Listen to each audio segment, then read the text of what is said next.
This hangout is on air. Hey there, guys. It's been a while, but I am back with another hangout, and it's been a while with this particular guest. But I am back with a good friend and a returning friend to one of my hangouts. It's Gareth Archer, aka Vino Plonk, originally known as Plonker88.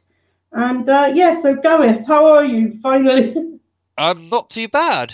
How are you? It's been a while. Quite a while, to be honest. We had a bit of technical difficulties just now, guys. It was actually on my end, because that's where the hangout is coming from. It's hosted by me, and my internet was having some internet problems. And Gareth suggested unplugging the thing on the router or the modem. And surprisingly, that seemed to it. So that's the end of the technical difficulties. But originally, I had Gareth's channel in the description, which I'll have to add that now later on or tomorrow. But please check out Gareth's channel once the links are there. He does great videos, and I totally recommend. If you haven't done so, check out his channel, and it's greatly appreciated that you do that. But yeah. Apart from that, how are you? I'm not too bad. Apart from the technical difficulties, which they happen, to be completely honest, I'm not too bad. I'm pretty good, actually. It's a quiet Saturday night. I think you've got a alcoholic drink as well, but I do have a alcoholic drink. I thought I'd mark the occasion with my own alcoholic drink since I had one. But yeah. Actually, with the stress of just now, I actually finished mine. That's okay. You've got one. That's all right. Yes, I've got one. So I'll drink for both of us, shall I? Yeah. Okay. What's the one you got there? Actually, the glass that it's in says it all. It's actually Coors Light. Okay. Is that a lager or beer? Which I do have the can still here. Well, it says on the cans beer, but I asked my dad the other day and he said it's definitely a lager. Okay. And the difference between a lager and a beer, for people who don't know, is a lager is majority chemical based, whereas a beer is majority hops based. It's actually plant based, whereas a lager tends to be a lot more chemical based and it's a lot more artificial, whereas a beer tends to be more natural, apparently. You ever been to a beer festival?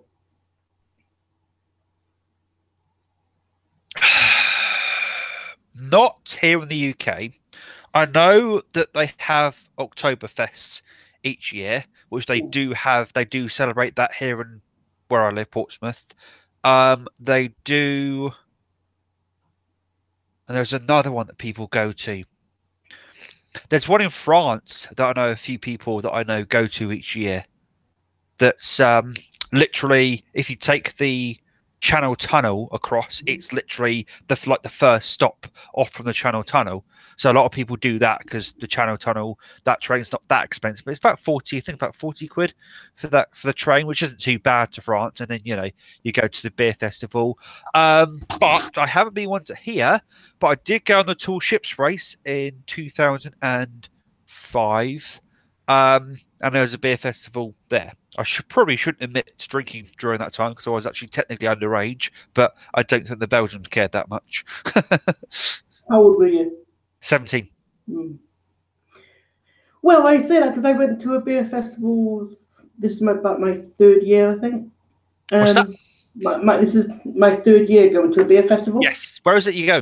What beer festival? Well, it's actually located in our in the train station in Temple Meads. Oh, well, there you go. It's like, it's a little further back than the actual train station, but it's like a little,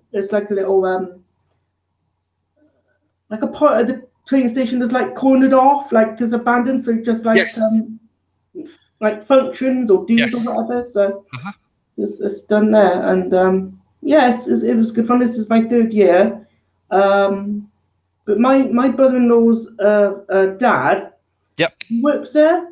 Oh, I see. So my mum obviously takes me over to my sister. Yep.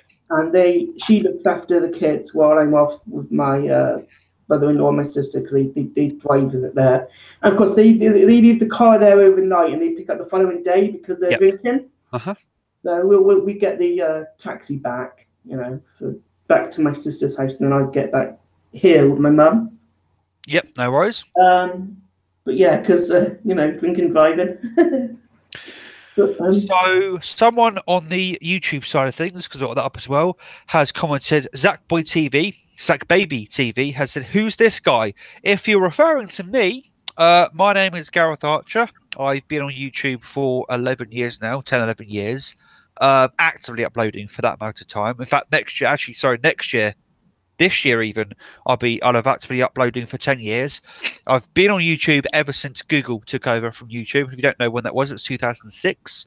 That's when Google bought YouTube. Officially started in 2005, and not many people know about this, but YouTube started as a dating platform. It was the first dating platform to allow video introductions and video for you to attach a video to your profile. So when people were looking for a partner, they could come to YouTube, and it was one of the first that actually had a video introduction. Now every single dating website out there, like eHarmony, all the others, all have video video introductions nowadays. But it didn't do very well. It didn't do very well at all with the that. The video hosting took a lot of money, a lot of infrastructure for them to do. So basically, Google came along and bought it up. They didn't see money in the dating side of things, so they turned it into a video platform, which is why in the early days of YouTube, why a bunch of people's dating profiles ended up on YouTube, because that's just where people hosted them and then ported them over to other places. Anyway, I've been actively uploading since 2008. I was a friend of James for quite some time, to be honest. I think actually I wasn't long into my YouTube, I wouldn't say career, but my YouTube tenure, that me and James sort of got in contact with each other. We stayed friends for about 4 or 5 years. Unfortunately, something happened 4 or 5 years ago to which we lost contact, but we're back in contact now, and the rest is history, as they say. Yeah. Zach Baby TV is just another really big Goosebumps. I know you're Afraid of the Dark fan. Ah, there you go. As I've discussed with James on many occasions, Goosebumps I grew up with, and every Halloween over that weekend, Fox Kids here in the UK had a marathon over that weekend of Goosebumps, and I always used to watch it. At the very end of the marathon, I always did the Chillology, the Chillology 3-parter, and I always used to watch that. I'm pretty sure I think Zach Baby Team probably correct me because I'm just guessing this because I got the sets upstairs, so I can't really go up and just look at them. But I think the one you're talking about is in season 3. I could be wrong. I think Chillology is actually the last 3. It's the last 3 episodes of the whole thing. I think. Okay. Yeah. I think in the back of my head, I seem to remember, because the subjects they discuss in the Chillology is actually references a lot of the previous episodes throughout the series of Goosebumps. Let's say Ghostbusters then. The series of Goosebumps. So yeah, I do believe Trilogy is the last 3 episodes of the whole thing, which is a good way to send off that series, to be honest. I thought it was a good episode. Sorry? I thought it was a good episode. It's the only 3-parter in the whole thing. Obviously, each part is its own part, but they're also a 3-parter. I thought it was a brilliant way to send off Goosebumps, which was an amazing show back in the day. Sure, that was that like play set time, wasn't it? Yes. Yeah. I know every time a person plays with it, they get sucked into it, and then when they're in there, it's like an actual city or town. Yeah, it is. Yeah. Yes, they get transported to a real town. I think one of the girls on there got told she was a pig, and she actually turned into a pig. She turns into a pig because she's given some lemonade that basically is highly addictive. Yeah. And the reason why she gets turned into a pig is because she becomes greedy. She starts hiking the price up of the lemonade, seeing how addictive it is, and then she pretends she only has 1 glass left when actually she has a whole jug left under the table. Yeah. I think there was another one to do with baseball. Yes, there was one to do with baseball. And the third one? The third one was about a girl who won a ticket to the town, and she won a ticket to become a resident of the town. Little did she know, to become a resident, she has to be turned to plastic. Yeah. And she didn't want that to happen. And the other two people from the other two had to go back into the town in order to try and save her. Yeah, have you seen the Goosebumps movie? No, not the Jack Black one, no. Okay. Then I can't really spoil that then, because it's not like the show, but it's pretty good. Hello, Warlock 03. The Warlock 03. How are you? Oh, clearing up. That's John Quintero. Oh, bloody hell. It's been a while, John. Bloody hell. I'm sure that's him. Please correct me if I'm wrong. If it is you, it's been a while, mate. Yeah. Good. I know we used to watch the original ones when I used to call him Geeky Chat, and he came on and did stuff, commented on those ones. Yep. And I think on Malcolm's chats as well. Fair enough. And on Tasha's. Yeah, I think I remember that. Yeah, it is him. Yeah. Yes, some stuff has happened. Yes, some stuff has definitely happened. That's all I'm going to say. Bloody hell. Oh, I'll say this on video right now, especially I'll say this on James's channel, because basically I'll say this here and now, because I think John, Eugene, and one other person got really pissed off with me a while ago. Yes, me and James parted ways on not very nice terms, or that is now water under the bridge. But for a while, somebody was going around impersonating me. I'm pretty damn certain I know who it was, but someone's going around with my profile picture, going away and deliberately antagonizing Eugene. I think they antagonizing you as well, John. I don't know. You can correct me on that. And they're antagonizing both Ashley and James. I think I know pretty damn well who it was. And many occasions, I tried my best to say this is an imposter. They're going around trying to soil my name and trying to make it out that I'm a very different person than I actually am. I'm saying this here and now to hopefully, wipe the slate clean. Hopefully people understand that I'm not the kind of person that person was trying to make me out to be. Yeah. Over the years, YouTube has had different channel designs. Do you prefer a certain one over the years, or do you not really mind?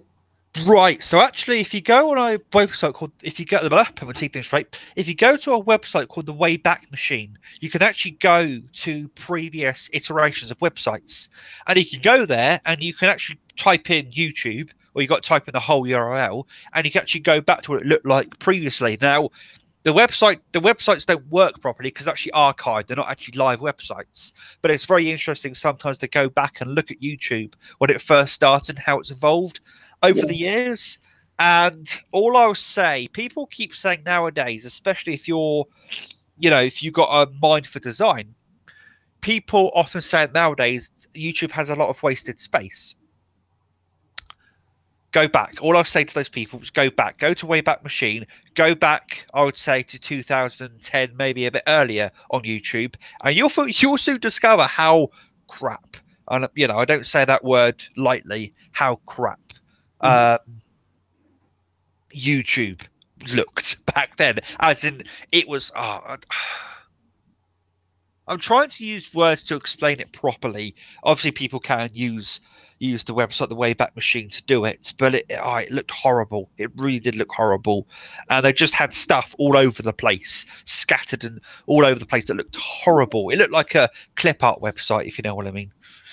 Yeah, because I think you had like one little part that was like the profile section. Yes. Like all your details on it about who you will, whatever, your age or whatever. And I guess your subscribers. Yep, you did. and well, your videos.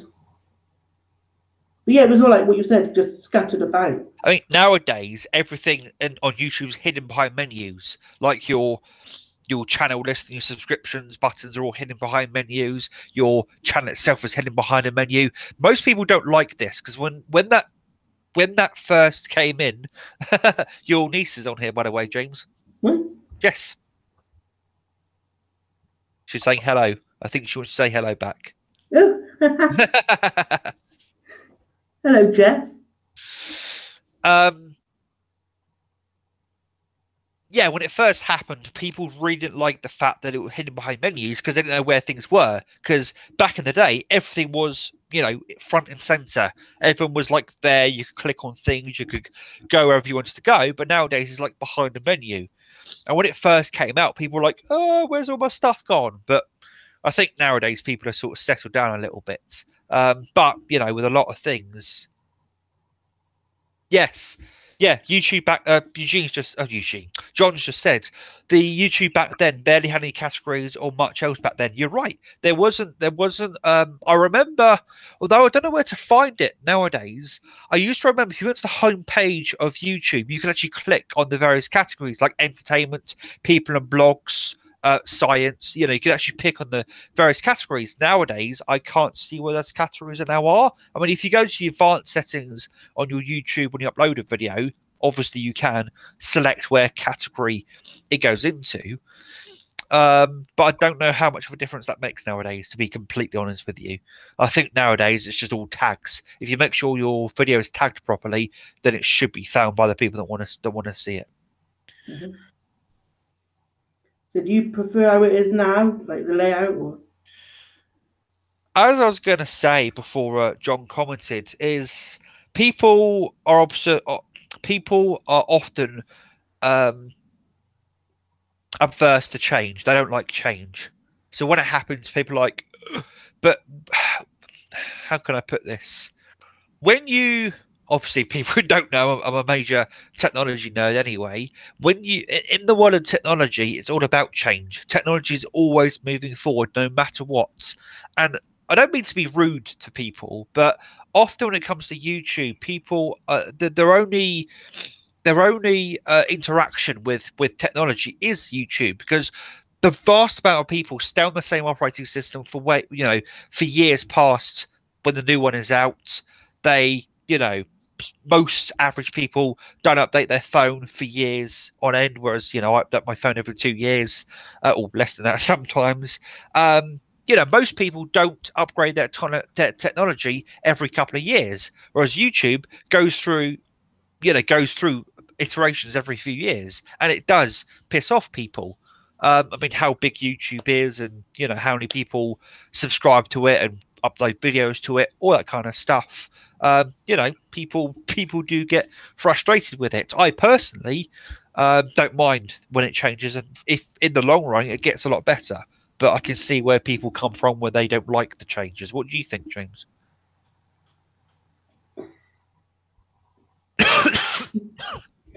I always just say that it was what it was, and I just sort of went with it. If I had to say of what I'd prefer,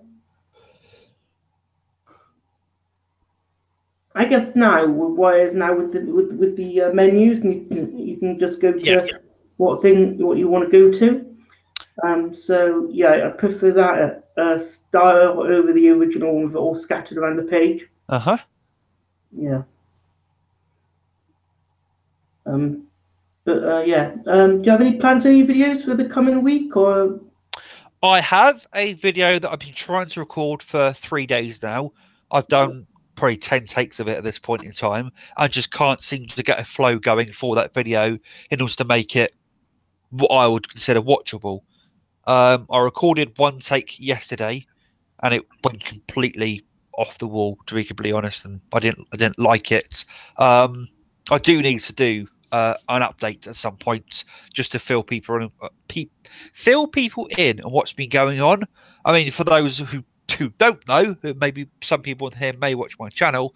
I recently bought season 6 of Game of Thrones. I bought seasons 1 to 7. On season 6, I bought them individually, and I bought season 6, and it turned out to be a bootleg or a fake. I sent that back, and some people are commenting on my video saying, "Oh, did you get your money back? What have you?" I did get my money back, and I bought a replacement, legit copy of that. But it's stuff like that I need to do a video on at some point to just update people on what's been going on. Yeah. Excuse me. Do we have any more?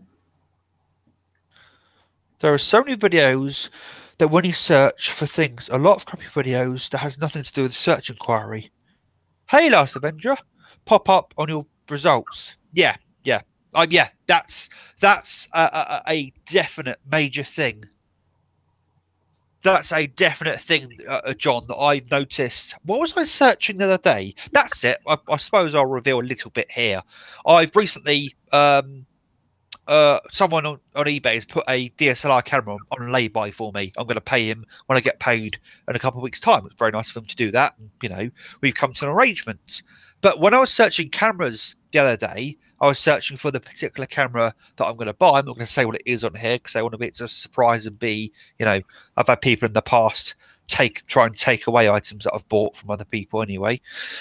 And when I searched for cameras, I think one of the things that popped up was to do with gaming, to do with, you know, gaming as in console gaming. Now, yes, obviously, if you don't know I'm a gamer, I do watch gaming videos on YouTube, but while that pop up during my camera search, you know, that's bizarre.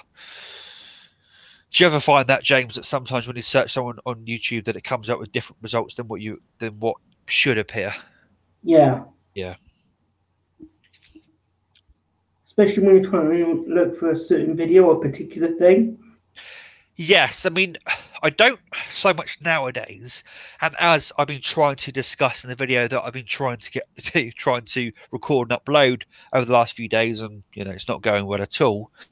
Is one thing I've been trying to explain there is that YouTube's becoming a distraction.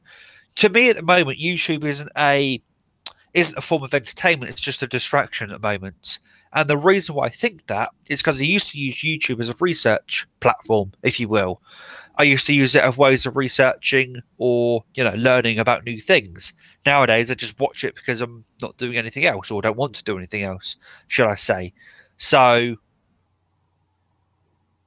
as a result of that, especially with these current problems that John's just said, when you do try and search for a specific video, and it's now even harder to find it, after about, you know, 5 minutes, I give up because you're not finding the video you want to find sometimes. Yeah, I only came on YouTube, well, just by accident, really, of becoming a member because of just one video I found first. I thought this sort of seems good about the movie community on YouTube. Yeah. And the first video was obviously Seven Eyes of Axe, Will Ghostbusters collection because he had like a 3-parter review on it. I'm sure. Take care, John. John needs to go, apparently. Take care, John. Yeah, take care, John. Yeah, sorry, James. I'm sure it was a 3-parter video he had up, but that's the one that got me into like the movie community. And I can straight away say the people who got me to start uploading to YouTube. Unfortunately, she's no longer on YouTube, which it's a crying shame. But DVDM was the one that got me to start uploading to YouTube. I owe her a hell of a lot. I owe Ashens quite a bit, since he's still going. I'm absolutely happy. He's got, I think, 2 million subscribers now. I'm really happy he's up there now because he's a cracking YouTuber and a cracking guy from what I understand. Sorry? Who was that? Ashens. You telling me you haven't heard of Ashens? Stuart Ashens. Dr. Stuart Ashens. He's a doctor of psychology. I don't know the name. He reviews he reviews crappy tech on his sofa. Actually reviews a bunch of stuff now, not just crappy tech, but I'll have to search and have a look. I used to frequently chat with DVDM, ItGirl Ragdoll, Fergmeister. Occasionally I spoke to Absolute Sublime, all those people that are now, anybody who's part of the DVD/movie community on YouTube knows about all those people. They probably ring it. I didn't chat with Zaran Isaac, but I knew about Zaran Isaac. In fact, one of my early, I wouldn't say claims to fame, one of my early, sort of like not starstruck moments, but sort of one of my, oh my God, is that Zaran Isaac used to do Stickam. And he used to always do Stickam when I was at work. And then because of the time difference when here in Canada. And when he did stick out once, I was actually off work and I joined. And what you do is you click on a button, and when someone leaves, you've got a chance to then join in on that cam. And I actually quite frequently got joined in with Zaran Isaac and what's his face, his friend, Skinslip, and Garbage Gamer and Cass, his brother, Stoutman, all those people I quite frequently managed to actually chat to on a regular basis. In fact, at one point, I was in there in like the no, I haven't the Last Avenger. I haven't seen the Last Jedi yet. And quite frequently, if Zaran Isaac saw me or some other people inside like the waiting list, he could actually click on that person to get them straight into the cameras if he wanted to. And when he saw me, sometimes he actually put me straight in to the cameras to actually have me as part of the chat. And me and Stoutman, for a while, is it me and Stoutman or Garbage Gamer? We actually spoke away from that chat for quite some time. It's maybe a bit of a shame that we lost contact, but that's the way things go.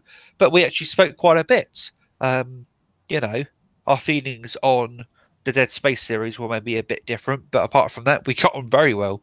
And it's a shame we lost contact, I suppose, but hey ho. So that was the only other time we ever talked to Sean was on Stickam? Yeah, the only time I spoke. Oh no, Stickam, and he did have. There was another way I spoke to Sean because often Stoutman and Skinslip and Cass and all those people would pop into a. It wasn't Skype. I can't remember. It might have been Google Hangouts. Actually, thinking about it, they would invite me to a Google Hangout on occasions, not a live one, just just want to hang out in and talk to each other. And occasionally, Sean would pop in on there and say hello and talk to people and all that kind of stuff.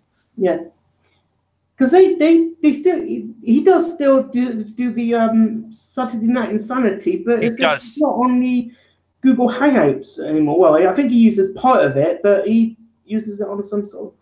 What's the proof? What does he use it on? I don't know. I haven't seen this Saturday Night Hangouts or Saturday Night Sanity, sorry, in years.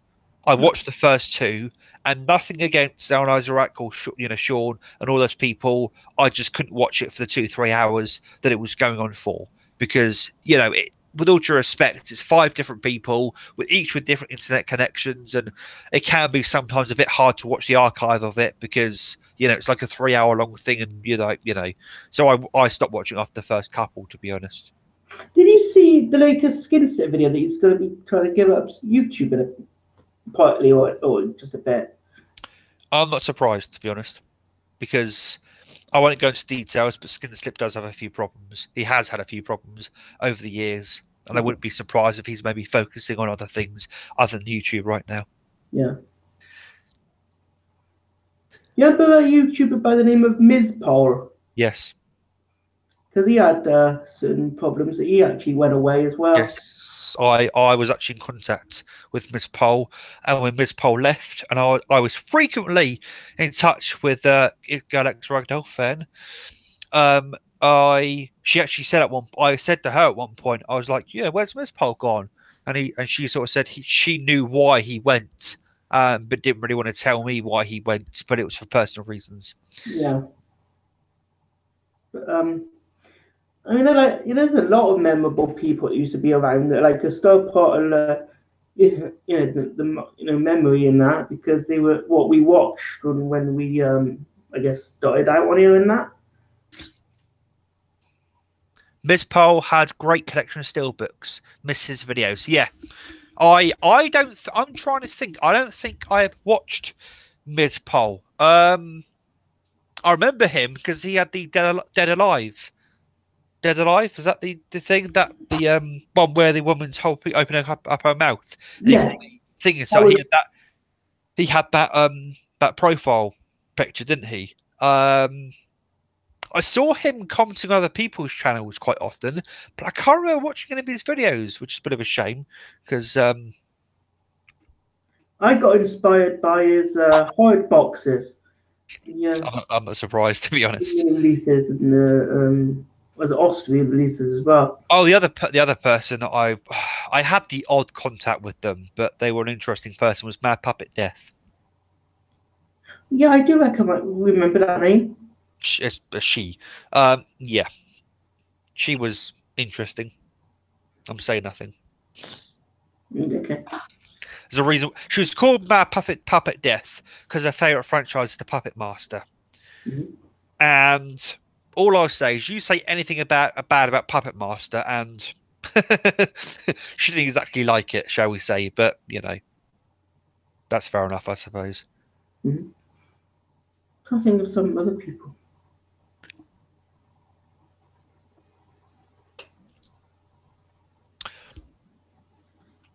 You mentioned one earlier that I'm familiar with as well. Absolutely. Buzzo Man. Yeah. Buzzo Man. Yeah, he's gone. He's long gone. He was going to send me a package. Was he? It was back in the day. Yeah. Well, never did. He had, I don't know, issues or problems or couldn't do it. I as I've said on plenty of occasions to plenty of other people, just because someone says they're going to send me a package, I don't. This is going to sound, rude, but I don't mean it to be rude. When someone says to me, "Oh, I'm going to send you the package," I don't expect it to turn up. If it turns up, brilliant. I'll do a video on it, no worries. But if it doesn't pack up, it's no skin of. If it doesn't turn up, it's no skin off my nose. It's just one of those things. And given he lives in America, it could get lost in the post quite easily. Mm. I mean, I've said things in the past, and I've sort of learned now, to basically not promise stuff that you can't really do. Because if you can't really do it, then why say it in the first place? I sort of learned that, in the past, but it's What also annoys me is some people, especially channels that have not many subscribers, they often think that if they buy every single Steelbook box set and everything that comes out and update everything, they're going to go massive. They're going to go massive on YouTube. And when someone turns around to one of these people and goes, "Oh, I'm going to send you this box set," and it's like a really sought after box set, that person goes mental, like, "Yeah, I'm going to get this box set." Then when it doesn't arrive, they get pretty pissed off. Now, I understand that you would get pissed off. You don't get something that you expect to receive, but at the end of the day, you never had it in the first place. So why are you annoyed that you didn't get it? Yeah. That's the way I handle those situations. I'm not blaming people for getting pissed off with not receiving the items that someone said they'll send them, but at the same token, it's yeah, What's that? What's your thoughts on Call Duda and Wet Movie 1? I think Call Duda is okay, but Wet Movie 1 is too cringy for my taste. Do I say what I think on this video right now? If I'm not mistaken, Wet Movie 1 got into a bit of trouble a number of years ago, didn't he? There was a supposed charge, sexual charge, that he was up against. Was there? Yes, there was. And I stopped watching Cool Dude around that time for personal reasons. He was defending Wet Movie 1 quite a bit. Now, I don't know if any of it was proven. Of course, there is no smoke without fire, as the expression goes. I stopped watching Cool Dude and Wet Movie 1 back when all that happened. I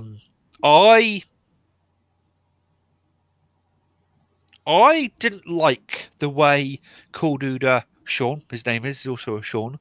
I didn't like the way that he portrayed himself on camera at times. He came across as a bit arrogant for me on occasions. He came across as, a little bit up his own arse, which is funny for me to say because people accuse me of being arrogant all the time.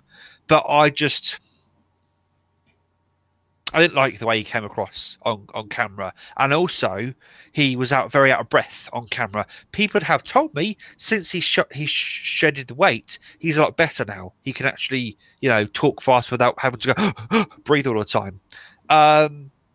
I've got no problems against him as a person. It's just that the way he come across on cameras on a camera on occasions just irked me the wrong way on occasions. So what? Anno user, with all due respect, we're not performing monkeys. We're not going to tell you. We're not going to do what you tell us to do. Yeah. Let's just and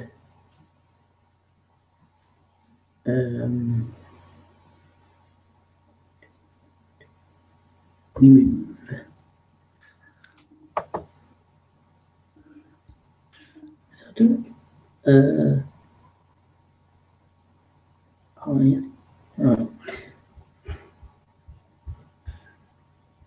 Oh, hello. Yeah, hello, user. Far better to start off with that. Anyway, what are you going to say, James? I completely forgot then.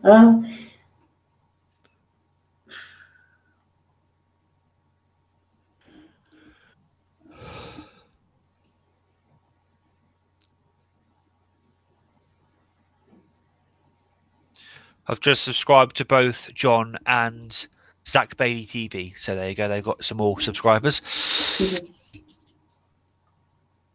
Yeah, Zach Baby TV is a Goosebumps collection is huge, and it's Are You Afraid of the Dark one? Yep. I think it's got the rarest stuff of both shows. Yep. Because I got on Amazon. I better start using eBay as well. Start again at some time, because you can get pretty good stuff on there, can't you? Because you still use eBay. Yes, I do use eBay. So I might have to start using that at some point again, because you can get some good deals on there. But I did get a used book on Amazon from a seller, which was a Are You Afraid of the Dark adaptation of The Tale of the Nightly Neighbours. All right, yeah. From season 1. Yep. And the actual book was actually written by DJ McHale, which was the co-creator of the show. All right. And his sister. Oh, interesting. Yeah, and it was being a book with a lot of other novels as well of films or TV shows. You can go beyond like the TV episode. So they had a bit like a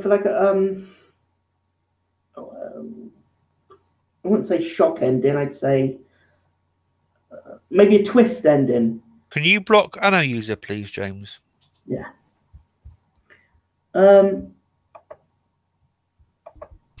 3 guesses to who that is. Yeah.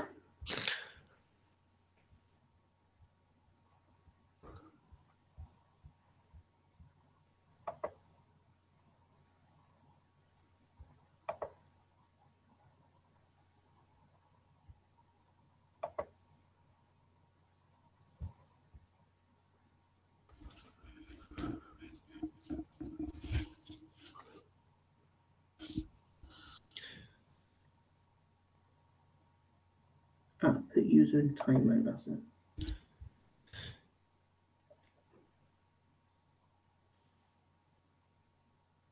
Actually, if I comment, you should be able to make me a moderator. Okay. And then I can block people if needs be. You should be able to click on my name with the 3 dots, and it should say make moderator. Yeah.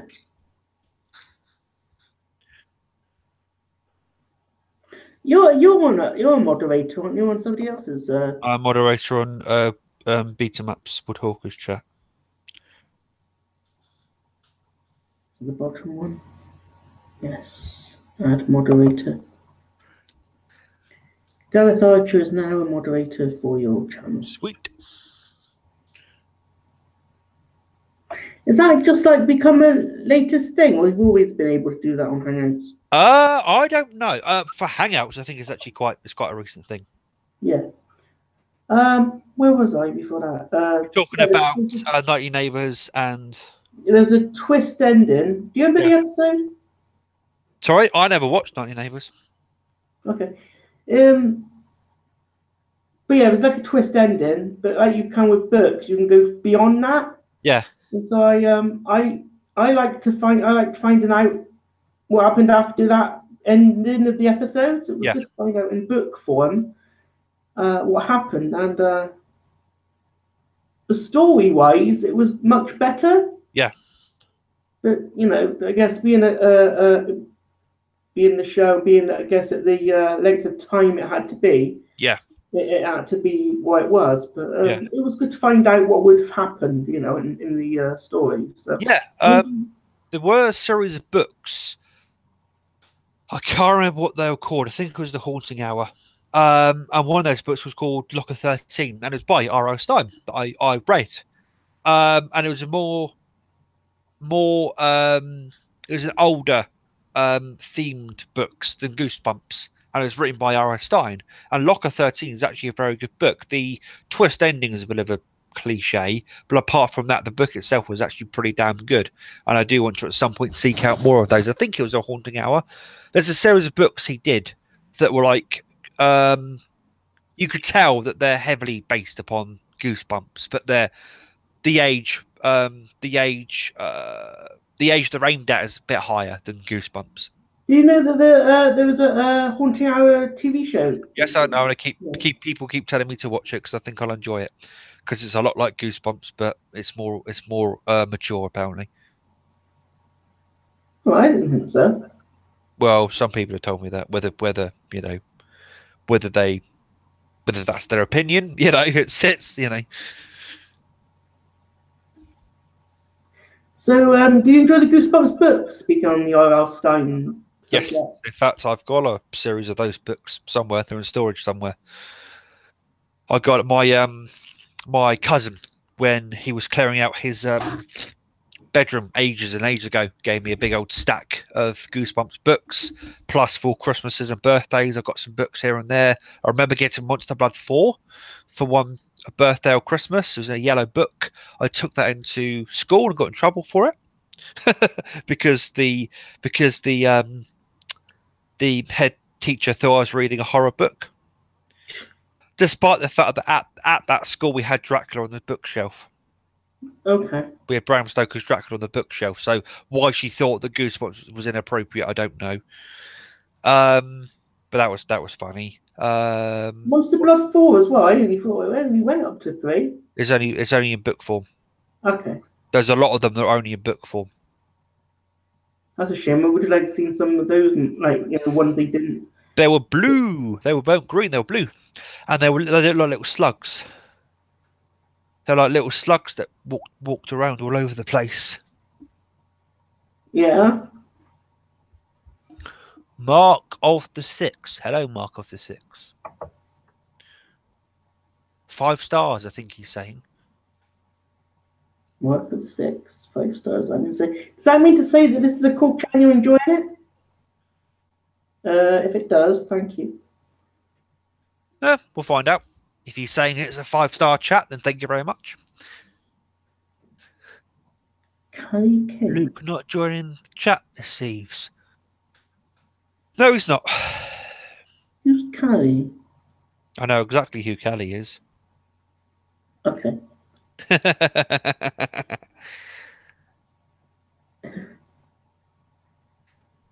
All I'll say to them is they got one warning. You are a moderator. Exactly. I'll give them one warning. Mm-hmm.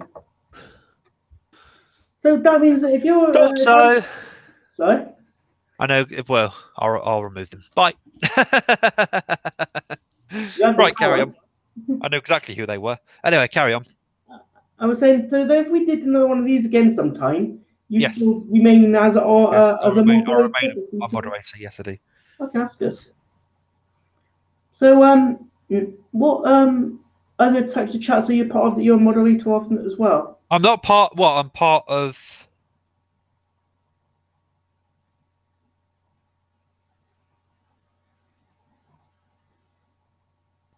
Oh, hang on. I keep forgetting it's the wrong button. It's that one. I keep using the wrong buttons. It's all right. There we go. Awesome.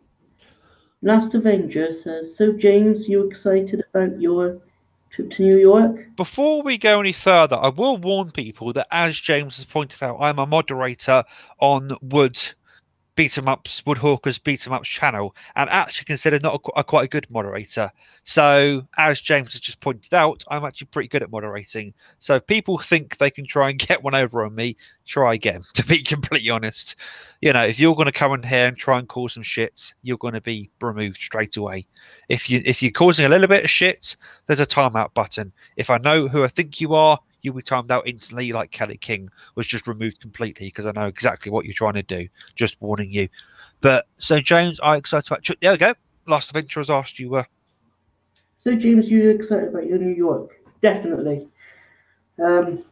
Yeah. My brother-in-law was going to be booking the flights sometime soon, actually. And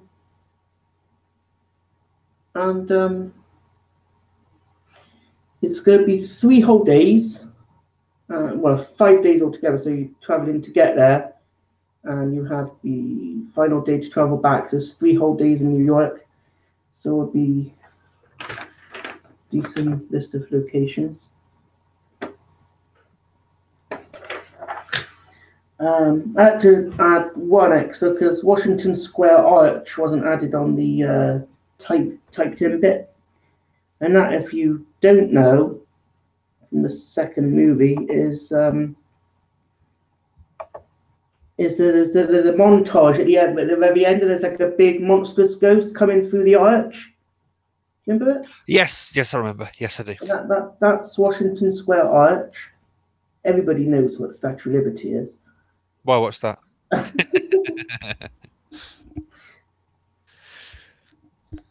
I mean, I've recently seen some reviews of people's honest thoughts on the second film.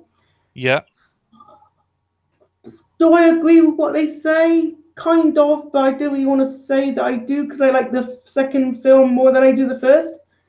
But a lot of what people say are that it's similar to the first one in the way that you have the Stay Puft Marshmallow Man coming down the street in the first movie, and they're kind of copying it with the walking Statue of Liberty. Yes, they are. Yes, I think they've admitted that it's part of that's the Statue of Liberty is a analog to the Stay Puft Marshmallow Man in the first film. Yeah.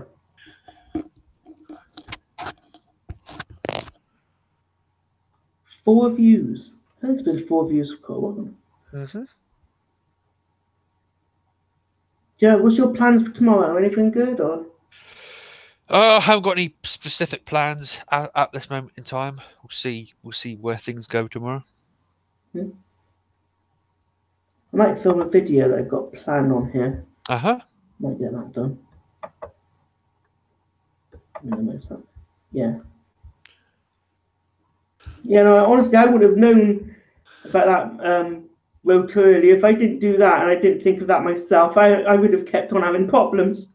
Oh, yes, the router. That's right. I mean, now I know what to do if it happens again. You do. But earlier in the week, I think I said to you that I had been having internet issues anyway. You did say that. And if I would have done that then, it would have been all right then as well. Probably. So, yeah.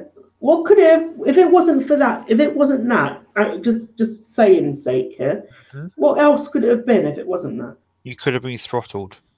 So what happens on occasions is they throttle certain people's internet connections to save bandwidth. They also do it as a punishment as well. If they think you're downloading too much, they do it as a punishment. But they also do it during active hours.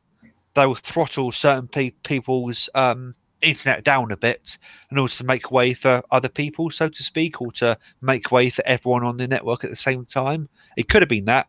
I mean, by unplugging your router and plugging back in again, it sort of updates your router. It renews the lease, and your router tries to establish a new connection rather than try and keep the old connection going.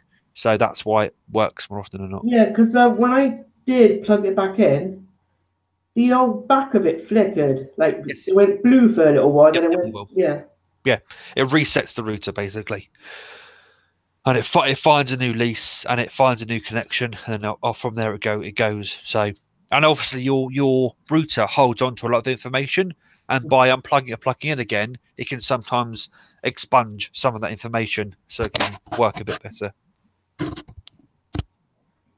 Excuse me. Yeah. So I mean, again, thank you for that. I would have been, I would have never ever thought that myself. So That's right.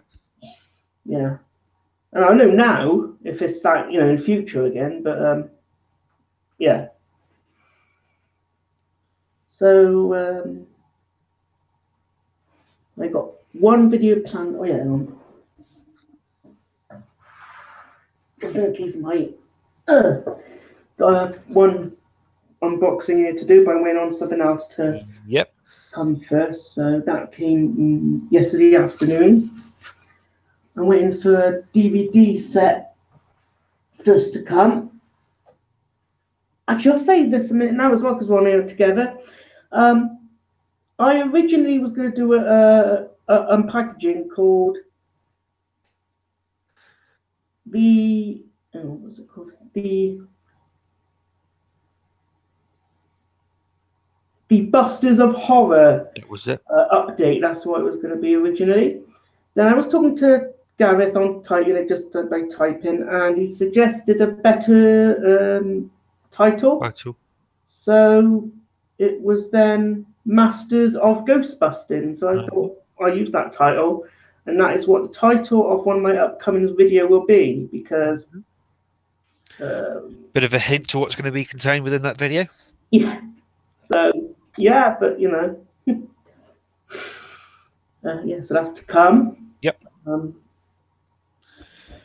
That's the only one video I've got planned at the moment. I got like images on here, like of something called the Ghostbusters The Ritual coming soon. Yep. Because that is like,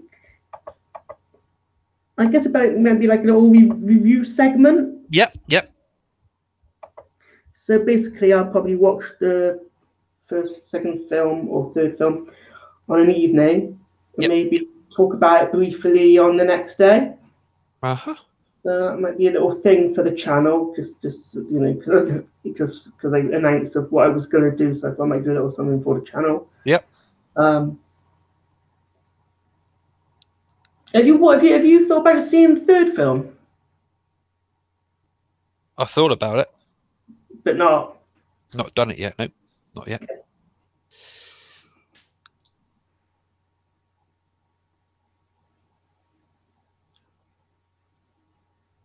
What's your thoughts on it? It differed from what it was before I saw it. Still not as good as the original two, though. Obviously.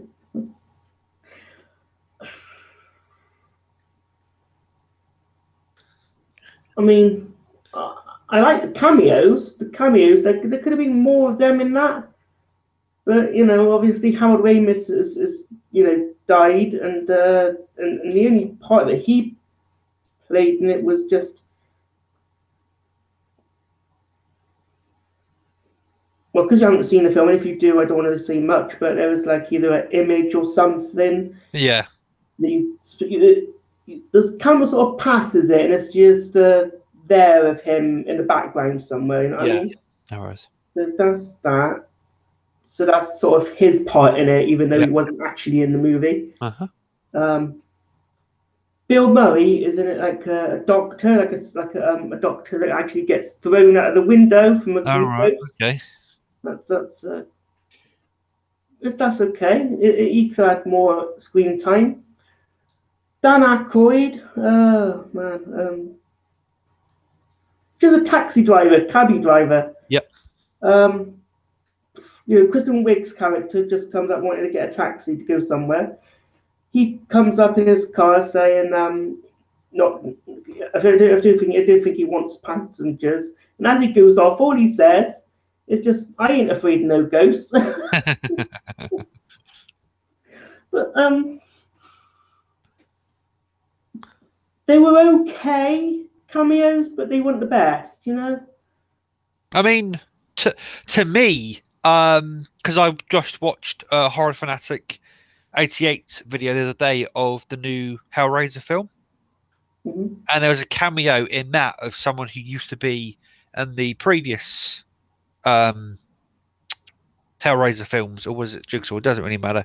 One of the films that he reviewed recently, there's a cameo in it, and apparently everyone else has like called out this cameo and said it's one of the worst cameos ever in the film, blah blah blah. But to me, a cameo is exactly that. It's a cameo. It's a quick scene with like you just said with the original Ghostbusters, a very quick scene, just like a nod to them, and then that's it. It's not supposed to be a full on. If they were a full on in the film, they'd be full on in the film. Do you know what I mean? They wouldn't be just simply a cameo. To me, a cameo is kind of what it says on the tin. It just simply is them coming in, and then you recognise them. Go, oh, that's so and so, and then you move on pretty much. There's a pointless cameo once in the Fright Night remake. The original guy that played the vampire in the original movie. Yeah. Just a fraction. Like pretty much like the Dan Aykroyd thing, just a fraction and just over. I thought it was really pointless in that movie. And being a fan of the original Fright Night film, as well. So certain cameos, I think, this okay, but they're not the best. And other times, I think pointless. Why did they even bother? I mean, it's quite funny because. So David Hayter, who people will probably know better as the voice of Solid Snake in the Metal Gear Solid games, he's also the screenwriter for the X-Men films. He's also the screenwriter for Toy Story, I do believe, as well. And he had a cameo in one of the X-Men films. I was talking to some friends a while ago, and they're like, "Oh yeah, David Hayter's in the X-Men films." And I said, technically, it's a cameo. He goes, why is it technically a cameo? Because he's the screenwriter. And they go, oh, that makes a lot of sense. Because they wanted him to be in a little bit more. Because he was like a barman or something. He's just at the bar and he think he serves a drink or something. I think he's at the bar when Cyclops loses his when Toad takes Cyclops' visor off, and of course he beams the whole building.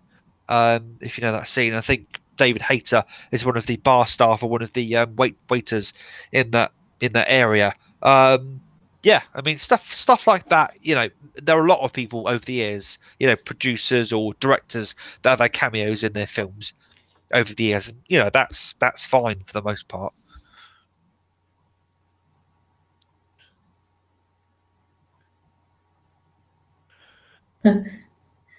Master Picture says, will you be taking your PKE meter with you? So you can hunt down Slimer.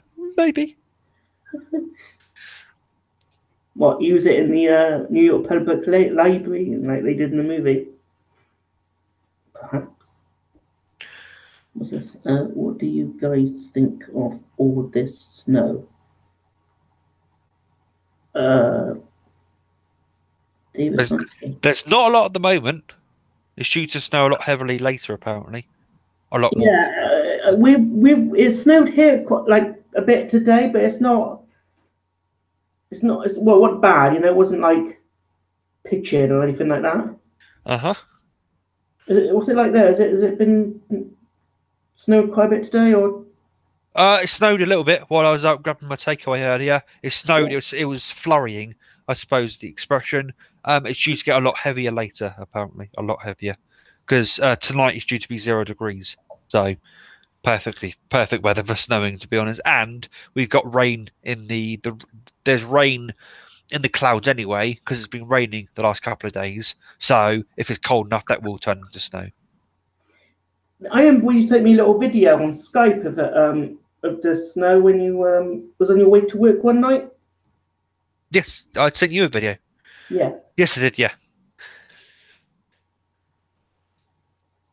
that was two weeks ago. That was 2 weeks ago when it snowed rather heavily, but about 2 inches of snow.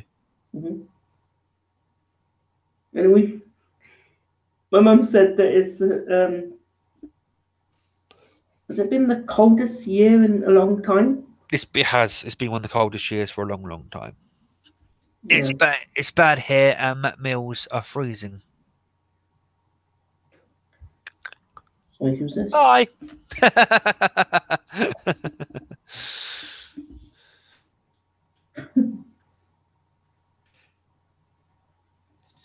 Yeah, you're very good at that.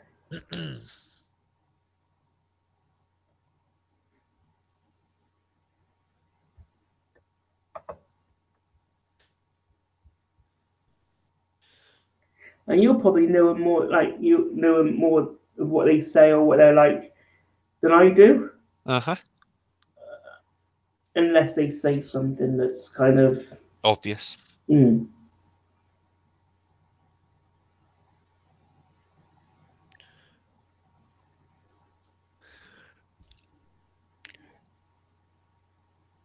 How's your life, little beer? Nice. What's that? Sorry? How's your beer? Nice. Not too bad. It's a bit warm now, but hey ho. I've left it too long, to be honest. Speaking of that beer festival, there's like different like barrels, different sections. Yep. And it's quite a good experience. You just go in there, you get like a half pint glass. You take it on, you pick it, you get the glass, or people that goes there picks up the glass and you keep it for the entire evening. You get like a card as well, because I think before when you buy tickets, it's all paid for, like for the evening. Yeah. So you can buy more tickets there if you need more, if you've used all your tickets up, because you've got to like tick on what thing you want, go up and choose it. All right. Okay. And then they tick off what you or how much you've spent on the card. Yeah. Yeah. And then as I said, go back and get some more. But there's one called the Titanic beer, and there's like stuff with like essence of chocolate, like chocolate flavor to it. Interesting. Okay. Yeah. Out of what I've been to so far, they've been quite nice. Kind of weird as well, though. Yeah. Yeah. I can see. Yeah.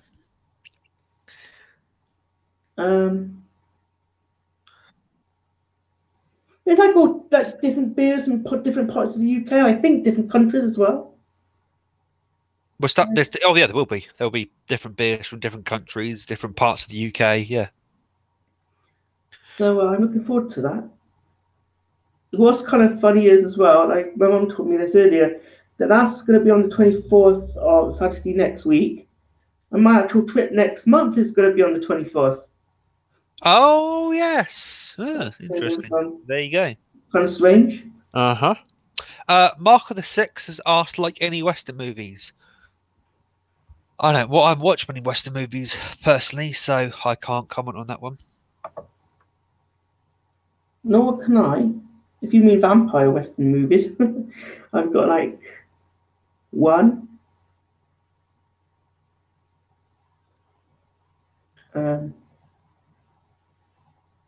Oh God, what's the name of it?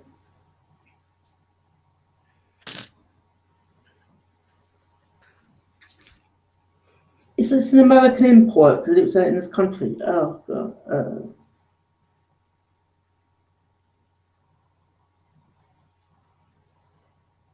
You just hate it when you just forget stuff. Uh-huh.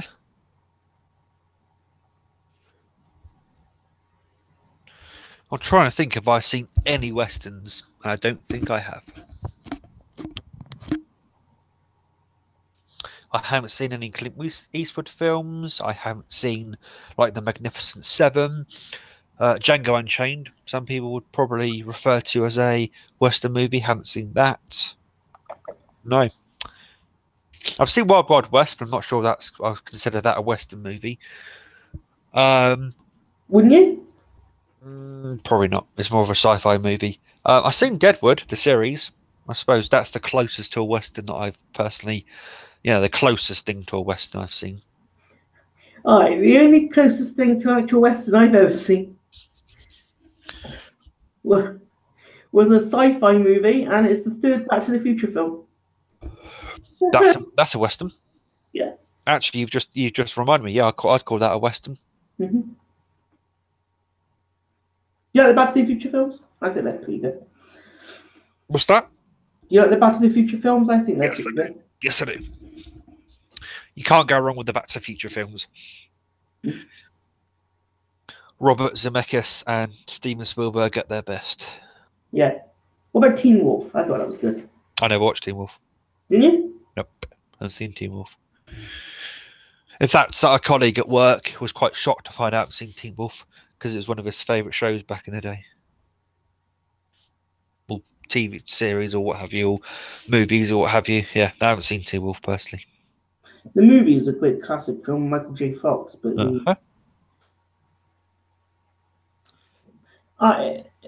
if I recommend it to you out of the show or the movie, I've seen about one episode of the show, so I don't really think that's yeah. Right? But I do recommend the movie. Fair enough. It's 80s. It's 80s fun. It's like Back to the Future. Michael J. Fox is good in that in Teen Wolf. So yeah, fair enough. They did do a movie called Teen Wolf 2 that don't even have Michael J. Fox in. But I think it had the same guy that played his father in the movie.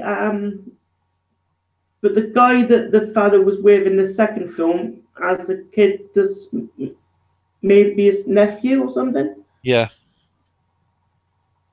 But yeah, it's the same actor from the first film, but the sequel was, certain sequels you just don't think they're that good or even, even worth it at all. Yeah.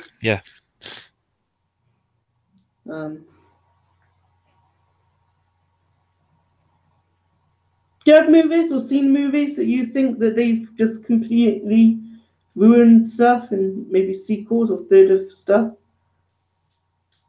movies or sequels or something?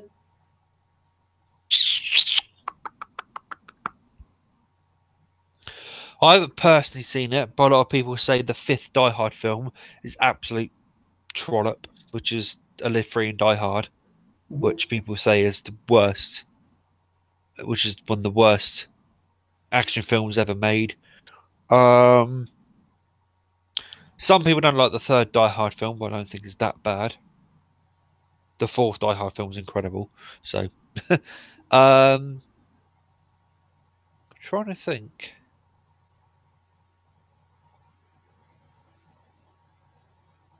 Obviously, there are some TV shows that actually get deeper and deeper into the show / the seasons.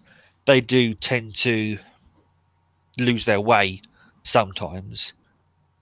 And I'm only literally just about to finish season 2 of X-Files, but obviously I know that later on Robert Patrick takes over for one of the actors in there, because I know that Jenny Aniston and David Duchovny do leave at some points.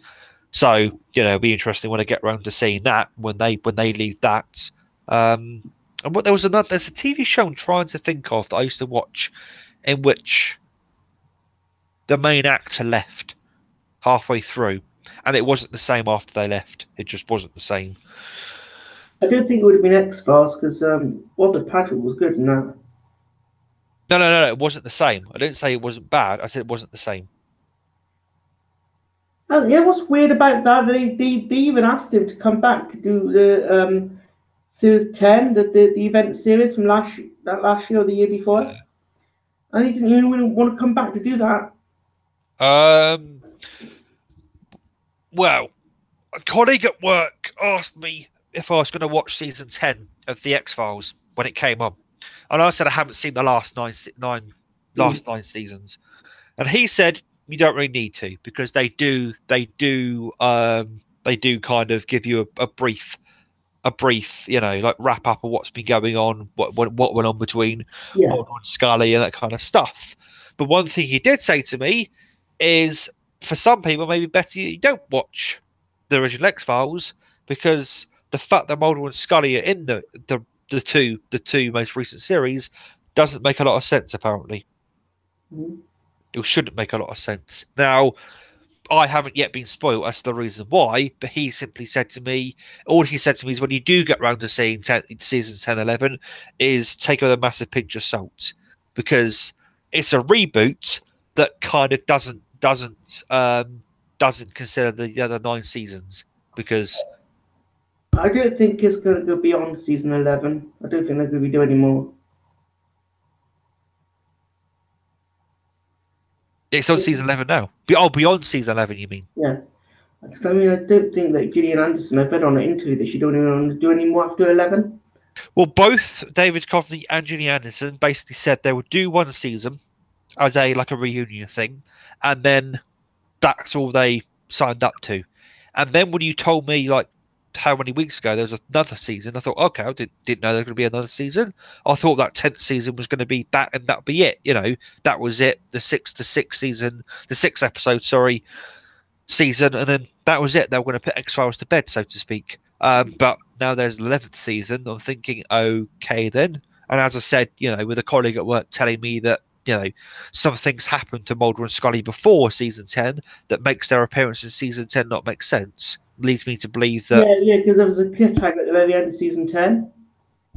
No, he told me the reason why Mulder and Scully left in the X-Files and why Robert Patrick joined basically means the fact they're in season 10 even in the first place makes it kind of strange. Now, he hasn't told me the actual reason, because he knows I'm watching through seasons 1 to 9, and he did say to me it is a major spoiler. So I won't. He said to me, if you weren't bothered in watching those 9 seasons, I'll tell you. But since you are, I won't say anything. But all he said to me is that when you do get around to watching seasons 10, 11, just, take with a pinch of salt and don't think too much about it. Mm-hmm. That they've asked David Duchovny and Gillian Anderson to come back, and they're in it. That's all you need to worry about. There's only like another 3 episodes left of this covered season. Yeah. For some reason, about a week before last, I think I told you, there was 2 episodes on one night. Oh, hey, John Calvert. Oh, I haven't seen him in a while. Yes, I know there's a Halloween. Oh, excuse me. I knew I knew that there is a new Halloween movie coming up. Yes, starring Jamie Lee Curtis, and John Carpenter's back on board, as far as I'm aware. Oh, I didn't know he was back on. Yes, John Carpenter's back on board. Well, as director as well.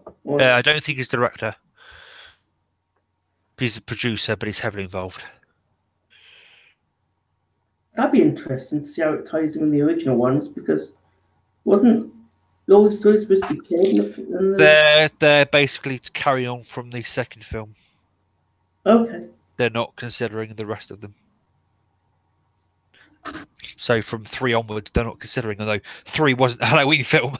Well, it was, but you know what I mean. Because Michael Myers wanted you in it. Nope, he wasn't. So from the 4th onwards, they're not even considering those as part of the canon. Yeah, crossover stuff in TV shows, like from one show going to another. Depends. It depends on what they do, because CSI and Without a Trace are based in the same universe, and they sometimes do crossover episodes. Like there's one where the CSI Las Vegas team find that there's a dead person, in which they think the suspect is in the city where Without a Trace takes place. So there's like a CSI episode, and then it's a 2-parter. It doesn't tell you, but the Without a Trace episode, the next one, is the follow-on for that episode. And that's the only episode of Without a Trace I've ever watched, because I watched it because I want to know the continuation of that story. Plus, because all 3 CSIs take place in the same universe, there's crossover episodes of those. That I don't mind, because right from the get-go, CSI New York, Miami, and Las Vegas are set in the same universe. I didn't know Without a Trace was set in the same universe until crossover episode. But for things like for things like Freddy versus Jason or Alien versus Predator, I haven't seen Freddy versus Jason, but I've seen Alien versus Predator many times. I just think they're just popcorn films. They're nothing to really think about. They're just a bit of fun. Watch them. I don't think too much about them, to be completely honest.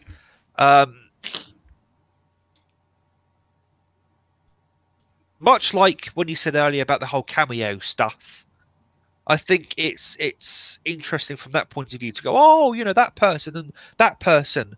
But to me, it's a case of, because there's so many big stars, you know, on the screen, like one of the crossover episodes for CSI, you had Lawrence Fishburne, who was in CSI Las Vegas.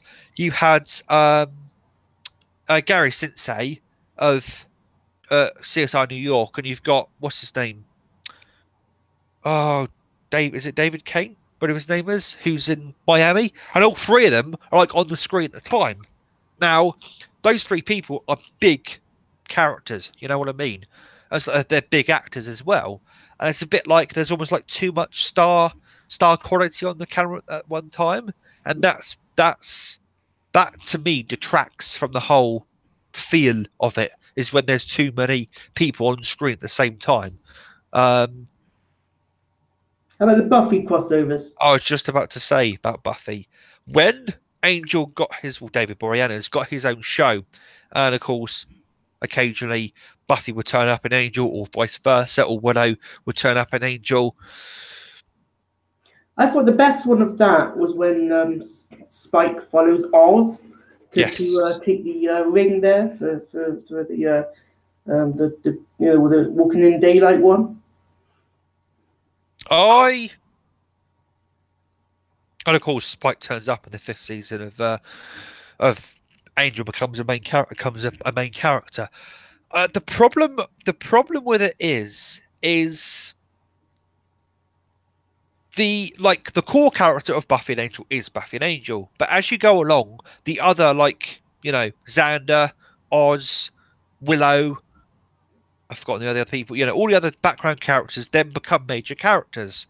Yeah. So when Willow was in with Angel, and of course I'm not going to spoil it for anybody who hasn't watched it, but there's a major reason why Willow is in that episode, and it's a very good episode, and it tells the audience what's been going on for the last however many episodes. Basically, there's an evil entity going around that keeps giving Angel nightmares or something, and it's trying to turn Angel back to being evil, back to being jealous.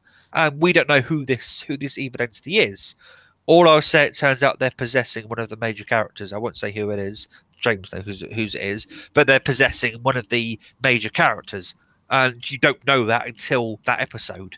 And then Willow, basically, when Willow tries to, because she's a very powerful witch at that point, when she tries to combat this evil, she turns around to Angel and said, basically, watch your back. And at that point, the audience knows what's going on.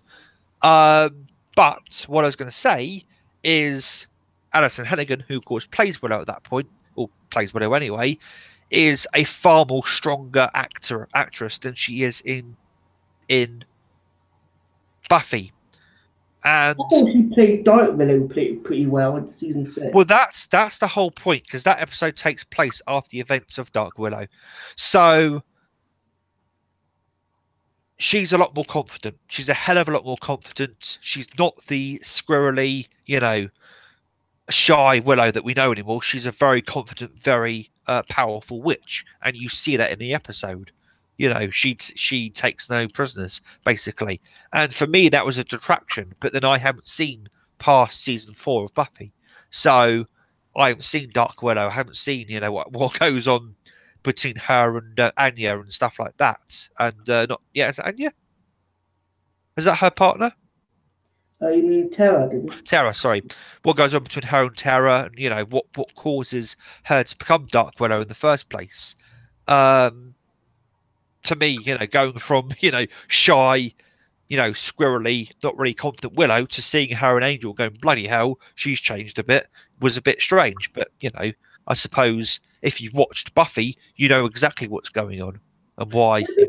Back in the day when it was all still on, that they was talking about doing a Giles spin-off in England. That's why in Angel they created the character of Wesley, because there was going to be a Watcher like spin-off. Like you're going to see what the Watchers did, what the Watchers were all about, and why there's different Watchers, why they tend to be English, all that kind of stuff. You're going to discover a bit more as to why Wesley was so annoyed about Faith, because of course Wesley was Faith's Watcher. Why that was a whole thing. There was going to be a Watcher spin-off that never happened, obviously. Yeah, there's all those reasons about why it's not in HD as well. What's that? All those reasons, which I completely get. Oh, no. It should be in HD. I'm not saying it should have been HD, but it should be 4:3, not 16:9.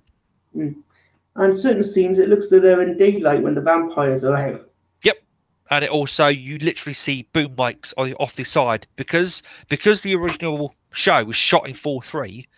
It could have been shot in 16:9 because the technology was around then. But Joss Whedon wants to be shot in 4:3. Sorry, so you've got the black bars on the side, and that literally is covering up cameramen, is covering up soundmen, is covering up some of the production crew. So when you take away those black bars and make it 16:9, you can clearly see the cameramen and the audio men and stuff, and the audio people, all that kind of stuff, which completely takes away from the feel of the show. But so it was Joss Whedon's idea of doing it that format. Yep, in that format, and he actually did record the show on a camera that is good enough for HD quality, with the intention of one day it going to HD. But he never intended it to go 16:9. He wanted it to stay 4:3. They did it with The Wire. The Wire is a 4:3 show, started in 2000, finished in 2005, if I remember correctly, and when it came to Blu-ray, they put it on Blu-ray in 4:3 because that's how it was originally broadcast, not 16:9. And again, that was a conscious decision by the creator of that show. Yeah. Do you have any? Nope. Oh. What do you think about Laserdisc players and Laserdiscs? Thinking about getting one myself. I've wanted for a number of years to get a Laserdisc player. I've always wanted to get a Laserdisc player. It's the one piece of media that I haven't had a lot of interaction with. I've had interaction with VHS, with Betamax, with DVDs, with Blu-rays, obviously, all the video discs, all the different formats over the years. But the one thing I haven't had a lot of interaction with is Laserdiscs. They're actually quite popular back in the day. The problem is, I don't think a Laserdisc was anywhere near as big over here as it was in America. So it's an expensive proposition. To get a decent Laserdisc player over here is the best part of £100, if not more. You could buy a Laserdisc player off eBay that's like, does it work or doesn't it work sort of thing, and see where you go with that. But to me, it's a costly thing to get into, and I don't have the money to personally get into it. I know that. Sorry, James. So they've been around for years, haven't they? They came out in Laserdisc came out in the 80s originally. Okay. They came out. They were the basically when the Betamax and the VHS media war came to an end. Laserdisc basically came out. And Laserdisc was the best quality. The problem with it was Laserdisc was extremely expensive. To put it into context, Blade Runner, that came out on both Laserdisc and on VHS. On VHS was what, £5-10 or $5-10, we'll say. In Canada, because Jan Isaac bought Blade Runner back in the day, was $200. Yeah, I remember seeing a video. Canadian dollars, that is. So yeah, it's like, because there's 4 Laserdiscs in that set, it's $50 a Laserdisc. But you did get extras.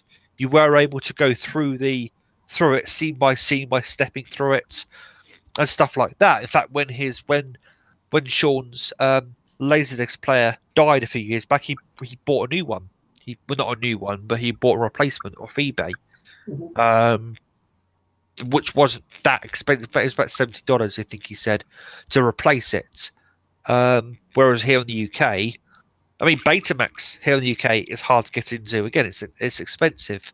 Whereas it seems that in America, things are far cheaper to get into.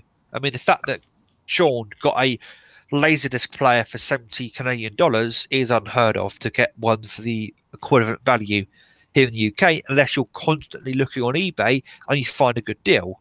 I mean, upstairs I've got a Betamax player I've paid 50 quid for, that the person assured me was working. It doesn't work. It's got some problems with it. Oh yes, the Betamax player upstairs is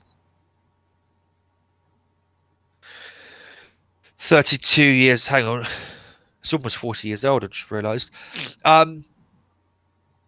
Yeah, it's 40 years old. So yes, it probably will need a bit of TLC to get it working. But any of the confirmed working Betamax players were £200 easy. You think you could? Do you think you could fix the VCR player or the Betamax player? Right. So I tried fixing it. There are schematics online that you can use to try and fix it, but it's going to take a long time because there are so many bits to it.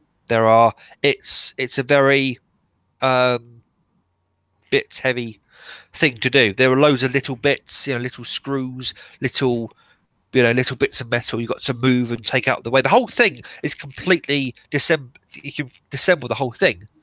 That's the whole point of it. That's why that particular Betamax player was so much money back in the day, is that you can take apart the whole thing, put it back together, and try and fix it. But it's going to be a time-consuming thing to do, and I need space to do it as well. I need a lot of floor space to put everything, put everything around, and so I can try and fix it one day. You fixed laptops, haven't you, in the past, and cameras? I have, yes. Yeah. Is that an easy thing? I mean, for you, laptops nowadays are second nature to me, but the camera that I fixed, never again. That's all I say. Camcorders are a pain in the posterior to fix because the screws are tiny. The little bits and bobs inside the camera I repaired back in the day, that's now actually finally bitten the dust. It bit the dust a few months back, but I knew it wasn't going to last because it was broken when I got it off eBay, and it when I fixed it, I knew that what was wrong with it. I put the whole thing back together, and then on my desk was a little something else that I forgot to put back in there. So I had to disassemble the whole camera again and put that one thing back in there and then reassemble it again. Yeah. So yeah, they're pain in the posteriors to fix. They really are. I think you. I remember you saying you had the first ever camera you had was the same one I had at some point. Yes, it is. The Sony HV one. The HV. Yeah, I can't even remember what the number was. Whatever. Yeah, the first camera you had was the first camera I ever used on eBay. Yes. Oh, eBay. Sorry, not eBay. YouTube. Get the two mixed up now. Yeah, the first ever camera I used on YouTube was the first camera you had. Yes, the Sony one. Which it was like the handy camera because I had like the LCD thing. It was a handy cam. Yes. It was it took the tapes. It took the. Yes. In fact, I have one here. I've got a mini DV camera right here that takes the tapes. There's no tape in there right now, but if you open up that part here, pop, there you go. There's the. Yeah, it's like it automatically comes out as soon as you open it, doesn't it? Yes. Yeah. That's the. In fact, there's a reason why this is here right now, and that's because, well, if I can work out a way of actually capturing the. If I can work out a way of actually capturing the tape off of it once I've shot it, there's some videos coming from that camera at some point very soon. In fact, I'm thinking of doing a throwback video of my first ever video on YouTube, which is when I did that Pox game thing. There's a potential video, of me using that mini DV camera and doing a throwback video at some point. We'll see where things go with that. That'd be good to see. So, yeah.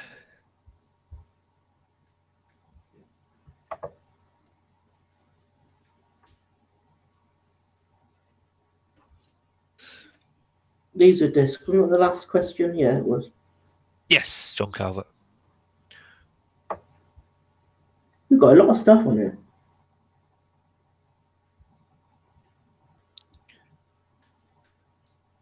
Have you noticed that when you watch Hangout on YouTube, you can actually see the live questions, like as they came through live? What do you mean? When you watch a Hangout after it was live, yeah, you can see the incoming questions. It's called the live chat archive. Yeah, it's something that Twitch did years ago, 2 years ago, and then they shared the API to Google and all the other people, and they do exactly the same thing. There's a way of archiving the chats, and then as the video goes on, the comments appear as if they would appear as if it was a live video. Yeah. So yeah, very clever. Noticed that from some of the other live stream I watched. It's new. It's a new thing to YouTube. It's been on Twitch for ages, but it's a new thing to YouTube. Yeah, because the last chat I did, which was I think it was with Eugene a little while ago. Yep. Was that one was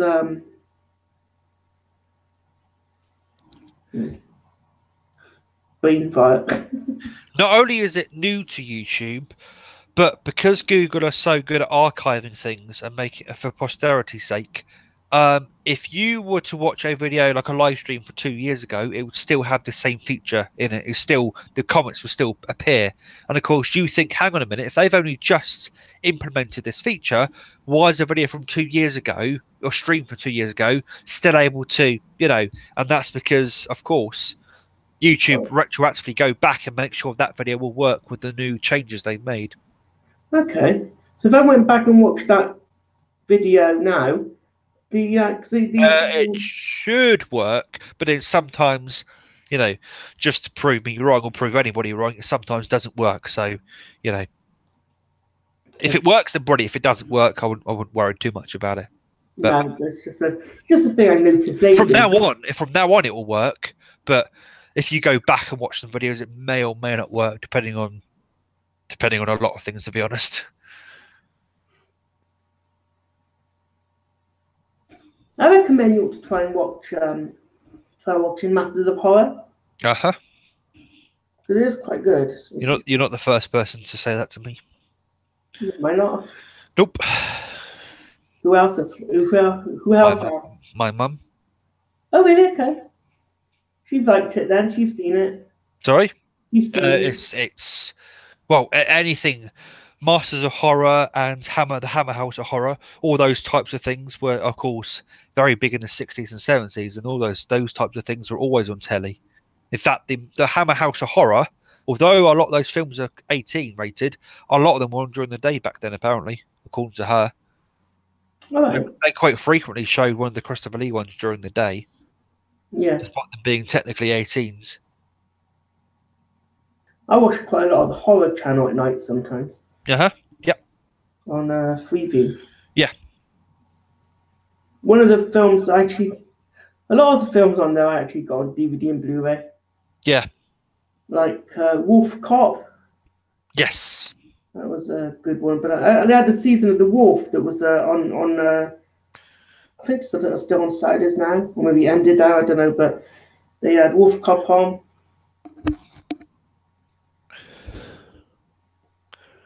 I don't mean to cut this. I don't mean to cut this short. But do you want to think about winding up because I need to tend to personal business, so to speak. Yes. You see, I saw American Werewolf in Paris ages ago, and that was a ridiculous film because it was all CGI. Yes, yes. Most people say the best one is American Werewolf in London, or American Werewolf the original are two of the best. But the American Werewolf from Paris is just, yeah, as you just said, it's just pure CGI. And a lot of people didn't like that, whereas the original was like practical effects, I think. So a lot of people enjoy practical effects far more than they do CGI. Yeah. We could end up this now if you like. Yep, okay. We'll say your goodbyes and I'll end up. Yep, no worries. So thank you very much for watching, everybody. I've been a Gareth Archer. If you want to find my channel, then as James has said, he will link it into the bottom bar down below either later on or tomorrow when he gets around to doing that.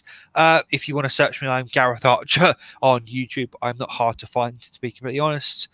What else? That's pretty much it. You can look out for a update video in the next couple of days on some stuff that's been going on sort of behind the scenes. But apart from that, you know, I've got plenty of videos on the channel at the moment you can check out. You know, I've recently been collecting the Game of Thrones Blu-rays and trying to think what the one. Yeah, I recently got a Sopranos box set that was a bit battered, but hey ho, yeah. So you know, look out for those sorts of things. And we may come back with one of these sometime at some point. Very much so. But yeah, this was eventually, apart from the technical difficulties at the beginning, this was good fun. So, it was good fun, actually. It was. I was just about to say that, actually. But guys, thanks for watching. Thanks for the comments. And yeah, so until when we do this again, goodbye and take care for now, guys. See you later, guys.